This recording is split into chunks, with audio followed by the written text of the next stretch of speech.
Well, good afternoon. It's now 4 o'clock on Sunday the 30th of March. I'm Andy and this is my allotment. Right, it's been quite a while since I've been down here until this weekend, so quite a while since my last video as well, to be honest, so things have got a little bit overgrown. This little bit here on the end is also my allotment. There's a manure pile underneath there which is well covered in couch grass now. That's going to be a lot of work to get rid of that, but it's got to be done. I had my potatoes last year, not too bad. Needs a bit of weeding here. The back bed needs a lot more weeding. As you can see, there's big clumps of grass growing up through it. They're fairly easy to get rid of, to be fair. Going to end up putting my kale, and I've got some swede as well, which I think they're going to go in these two beds. That's where I had potatoes last year.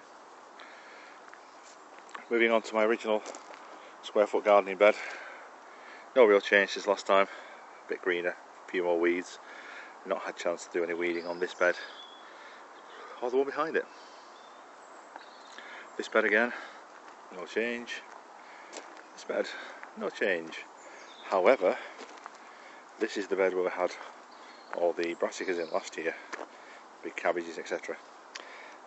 Now yesterday my son and grandson, although he's only one, he came to help, came down here and we did a bit of work on the beds, and mainly to get my polytunnel fixed down because the cover kept coming off.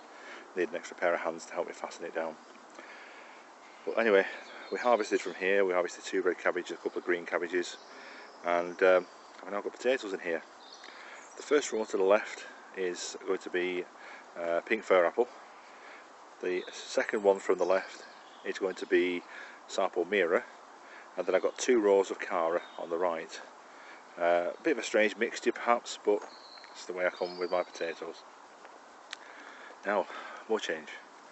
These had the beans last year, and now I've got potatoes in them. As you can see, these are slightly different to the previous bed. The previous bed is all flat, where I've dug holes, put the potatoes in and filled them in, mainly because the ground here is so saturated, it's just sticking to the spade and making it very, very difficult to dig. So I went for the easy option to dig holes and drop them in. This one here, the ground was a little bit better.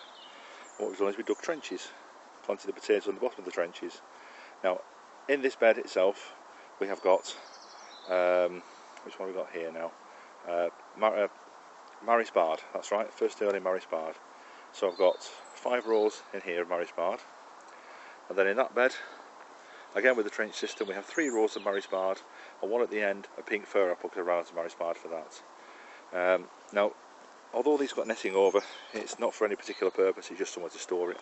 I don't need netting over potatoes, but hey, you've got to put it somewhere.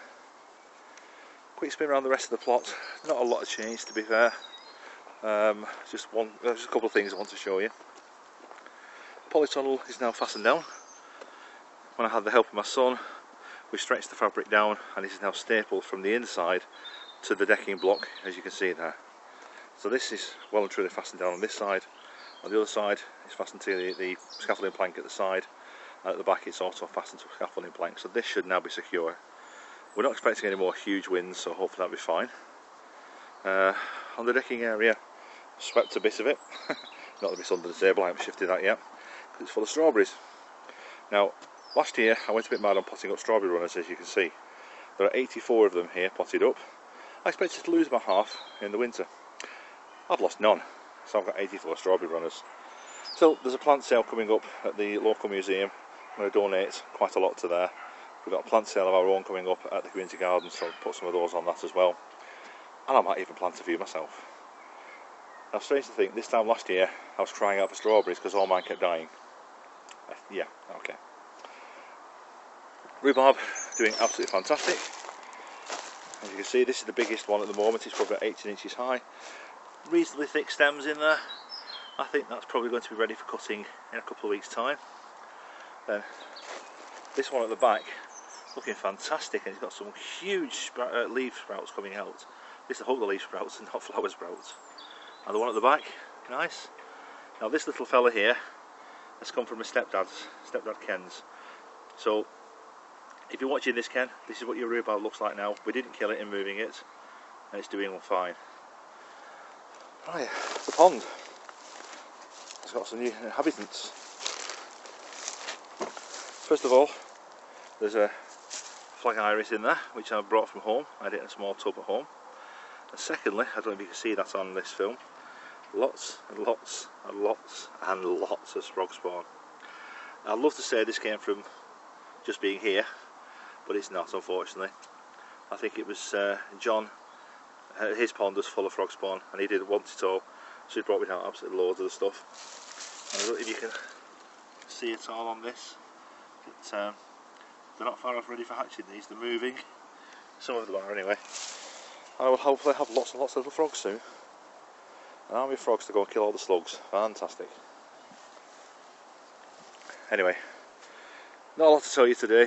2 days of hard work and not a huge amount to show for it, but it's a start. It's the first weekend we've really had a chance to get down here.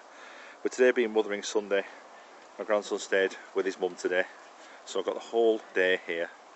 Should have gone to church this morning, but because the clocks went round last night and went forwards, I screwed my timings up. So I realised it was time to go to church after church was nearly up, but still, I got down here an hour or so earlier than normal. So, not a lot more to tell you from here. See plans going forward.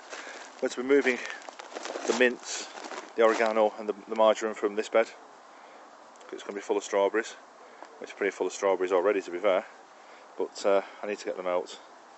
I've seen another mint plant there I think, which is growing all by itself. I'm not happy about that. The sage I thought would have been coming on better by now, but I hope it's not died, because that was doing absolutely fantastic last year. It gave us loads and loads and loads of sage off it. Raspberries coming on really well, as you can see in the background there. Although there is quite a lot of grass in that bed, I just need to get in there and give it a good going over, make it look nice and neat and tidy, and clear it all up. And that's basically it for now. I'll leave it like that. I will sign off and I'll come back in April and hopefully have lots more to show you and lots more to tell you. I've got the wood for some new beds now, so I can fill in at least part of the bit in front of the polytunnel. I might actually fill in this gap here with a bed as well.